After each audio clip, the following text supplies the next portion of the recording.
So, ano ang purpose na napakaraming kumpanya? What is that?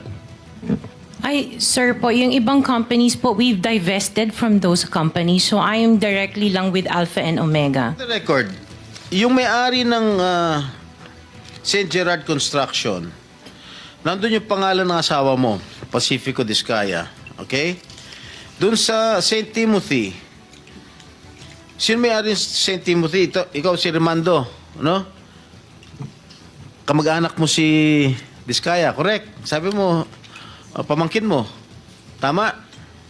And who is this Maritoni Miligrito, the owner of Elite? General contractor. Who is this? Answer.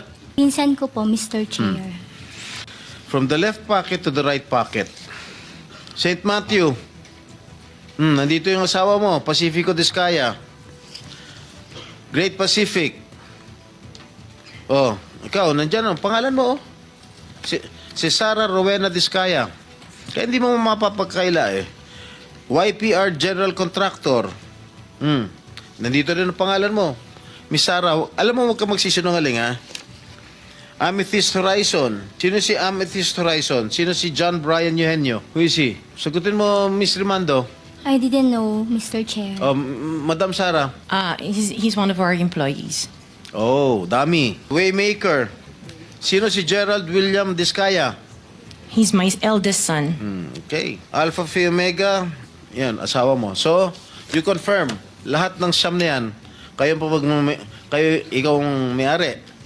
Tama? Part owner po. Part owner. Okay.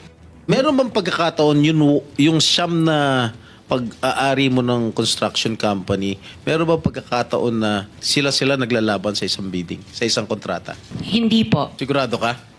Pag makakuha ako ng record sa DPWH na si St. Timothy, si St. Gerard, si Alpha Phi Omega, sino pa? Si Alpha and Omega and St. Gerard, hindi po sila nagsasali sa isang bidding. Pero Okay, yung ibang licenses, magkakasama sila minsan. And then, so minsan naglalaban-laban yun, Sham? Yes po. Oh, so that is not a legitimate bidding. Dahil yung Sham na yon na naglalaban-laban sa isang award sa isang kontrata, iisa lang ang may-ari. So kahit sino doon, kahit sinong manalo doon sa bidding na yon, ikaw ang panalo. Dahil sa'yo lahat yun eh. So pag naglalaban-laban yung Sham na korporasyon sa isang kontrata, at kung sino manalo doon, kahit isa sa Sham na manalo, sa'yo pa rin yun, ikaw pa rin ang panalo. Correct? Opo.